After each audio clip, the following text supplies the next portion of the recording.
Hello বন্ধুরা, আরও একটা ব্লগ নিয়ে চলে এসেছি তোমাদের সাথে। আজ আমরা ঘুরতে গেছিলাম ভেলোর ফোর্ট। আমি আর রাজরানী দুজনেই গেছিলাম। তো চলো আজ ভেলোর ফোর্ট ঘুরে তোমাদের দেখাই।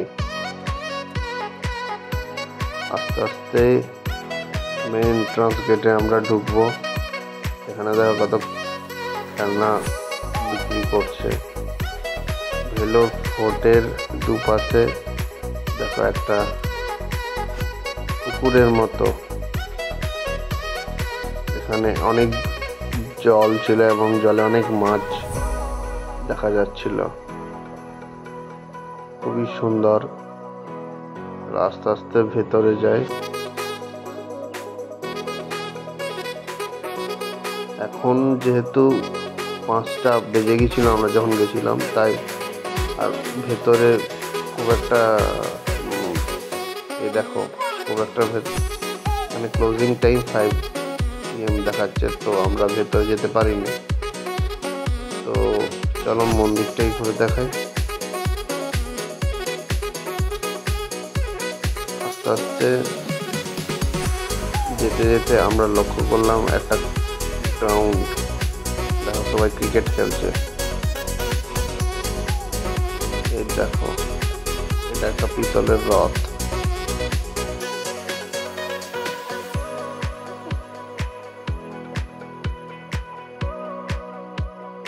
পিতলের রথ দেখে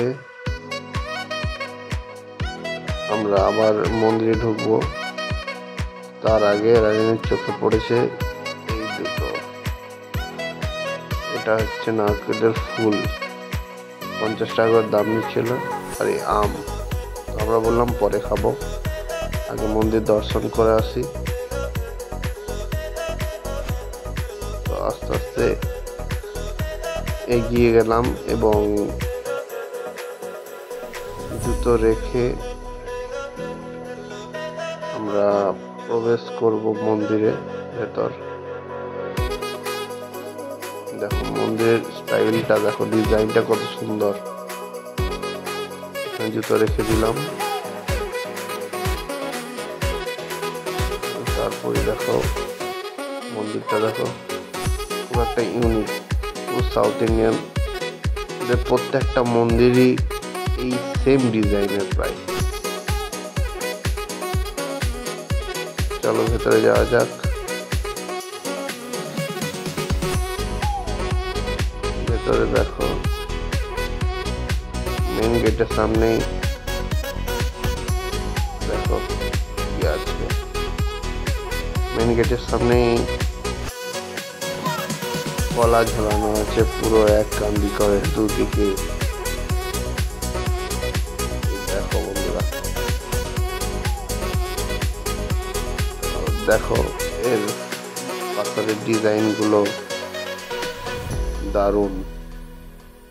তো আস্তে আস্তে আমরা ভেতরে ঢুকবো। দেখো প্রত্যেকটা মন্দির প্রায় সেম ডিজাইনের এবং পাথরের উপর যে কারুকার্য করা সেটা অসাধারণ।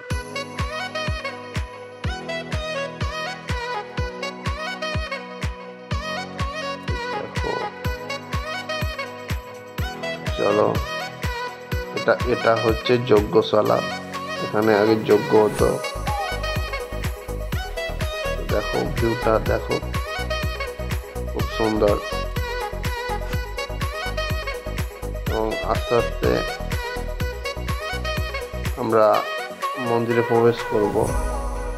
তার আগে এর কারুকার্যগুলো দেখো, পুরনো কারুকার্য খুবই অসাধারণ। আস্তে আস্তে আমরা প্রবেশ করছি। তো এখানে মোবাইল অ্যালাউ নেই, তাই আমি আর ভিডিও করিনি। তোমরা কেমন লাগছে বলো আর সাপোর্ট করো।